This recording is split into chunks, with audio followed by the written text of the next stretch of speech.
Hi, Caitlyn. Welcome. I'm glad you could make it today. I hope you were able to find my office today. How are you feeling as we begin our first session? Hi. There was some traffic, but I managed to find it. Um, Honestly, I'm a little bit nervous. Okay. It's always just a little daunting to try to open up about everything, especially given how public my life has been. Okay. Yeah, that is completely understandable to feel nervous, especially in a new environment where you're expected to share very personal experiences. So, starting this journey can bring up a lot of emotions, especially when it involves sharing deep personal experiences. So, let's take it at your pace. This is a safe place where you can express everything that's on your mind. Thank you. I guess I'm just feeling overwhelmed by how complicated things have become. With the public perception and my family and just finding my true self. Yeah, that does sounds like you're juggling a lot of significant pressure right now. Um, Navigating identity, family expectations, and the constant gaze of public must feel like you're like a carrying a heavy weight. So let's break that down. So you said you feel a bit overwhelmed, right? What specific aspect of your life you feel heaviest? Like it's the top tier, you just want to spit it out. Um, well, I have like a really constant gnawing fear that I'm being misrepresented in the media. Like every time I do an interview or I go out in public, do a public appearance, do award shows, whatever, I really worry about how people are gonna like interpret what I say. And Okay. then, I mean, there's like my family. Like trying to connect with them has been tough since my transition. Yes. It sounds like the fear of judgment from the public eye is as well as the challenging of gaining acceptance of your family is are the both the heavy that's what's weighing heavily on you, right? So um with that, tell me a little bit more, if you can, if you like, about your family relationship. What's going on with their kids? What have been the most difficult part for you? I mean, it's kind of complicated.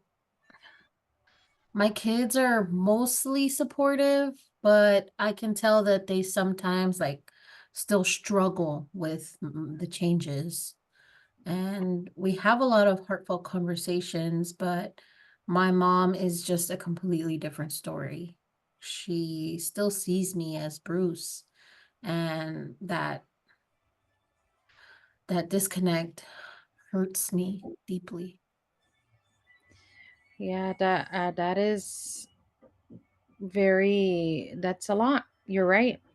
And I'm glad that your kids are supportive, and I'm glad that you do have talks with your family members. They're not closed off.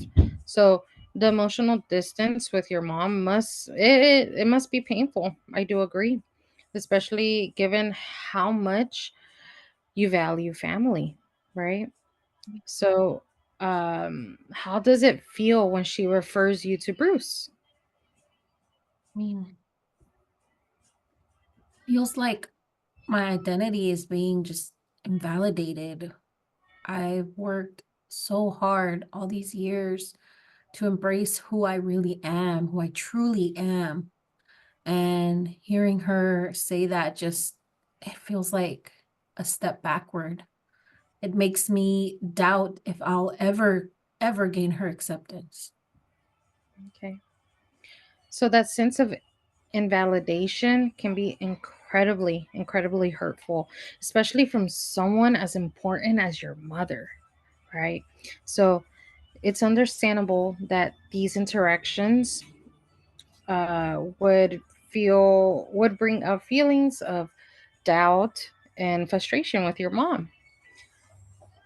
Yeah, yeah. I mean, exactly. Like I want to have conversations with her about it, but I always I'm always scared and I always worry that it'll turn into an argument or that she just won't understand.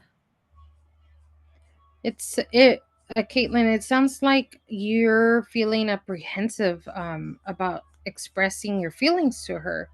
So, what would you hope to achieve from those conversations if you were able to initiate them with your mom? Hmm. I mean, I would want her to understand who I really am and why this matters so much to me. I want her to see me and not just the person that she used to know. That is a very good uh, hope goal. So really shows your desire for wanting to connect, wanting to be authentic, have a good authentic relationship with your mom. So with that, what do you think could help in opening that dialogue, while minimizing the risk of turning it, doubtful, confrontational with your mom? Hmm. I mean, yeah, that's a very good question. Um, maybe I don't know, maybe I can like start sharing my feelings directly using like I statements instead of like pointing fingers or making her feel like I'm blaming her. Like saying, I feel hurt when you call me Bruce instead of you make me feel bad when you call me Bruce. Yes, that is a very, very great strategy. Using the I statement. So the I statement can help express your feelings without placing blame. Okay. So you did a good example there. So, which it may allow for more constructive conversation with your mom. So, how do you feel? How comfortable do you feel trying that approach with your mom? I think I could try it. I just need to gather like the courage to start that conversation. Correct. Yes. So courage is a very, very crucial part of your journey. And it's very clear you have a very deep desire for understanding and acceptance, right? So we both co work together on building that courage and finding particular strategies for you, to make those conversations feel manageable and less on the blame of your mom. Or I know you want her to make feel okay with it. So would it would it be helpful if we brainstorm some possible scenarios together? Yeah, that sounds great. That sounds very helpful. Okay. So let's see. Let's consider starting with a safe setting. Okay. So where do you picture yourself now in a safe setting? Mm.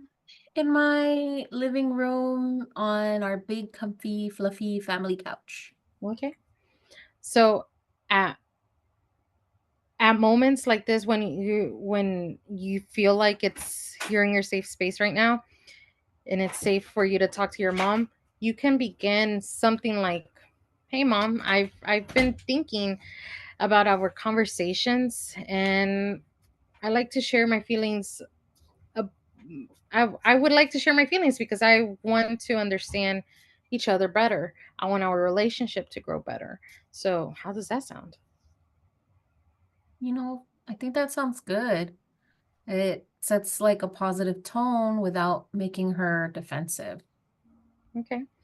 So exactly. So setting a positive tone can lead to a more productive discussion, conversation. And remember, it if it feels heavy, put everything in the box, your mental box, and put it away. And we could revisit that box later, and we could take out feelings one by one when it starts feeling heavy, right? So it is okay to take your time to process these discussions. So how does that resonate with you? That makes sense. I don't wanna overwhelm myself or her and, like, dumping it all in one in one go. It's been tough with everything going on. It's been hard enough. We don't need to add extra stress. Okay. So it is perfectly fine to take small steps. Each conversation can very much help build that bridge over time. Um, like I said, when it feels overwhelmed, you just put it away. Don't think about it. So let's discuss your feelings about the media. That is something that's heavy on you, correct? Yeah, I know. So you mentioned feeling judged. What specific aspect triggers you, or what really affects you? I mean, it's the narratives that often get twisted. They focus more on the sensationalism and less on the true struggles of trans people. It sometimes makes me feel like my message is getting lost in all the noise. Okay. Completely understandable, and it could be incredibly frustrating, especially when you're trying to inspire others and sharing your experiences. So with all that media, all the magazines, all the paparazzi, how do you currently cope with that stress Mm. that's coming from there? Like, what how do you zen in? Well, honestly, I just really tried to avoid reading all those headlines, reading magazines when I go to the grocery store, or like getting on my phone and seeing tweets about myself. I just try to avoid it all. I have my hashtags blocked, and I really try to just focus on my family, my work, and all the things that genuinely make me happy. Good. So those are very good strategies, Caitlin. So for grounding yourself, focusing on your passion and relationship can serve as a anchor, for during turbulent times. It's good to have a solid thing. Would you be open to explore more coping mechanisms so that way it can help you when the media attention feels overwhelmed, like it's a big cloud that would never go away? I think that would be really, really beneficial. Okay. Finding ways to manage the stress would help me feel like I have more control.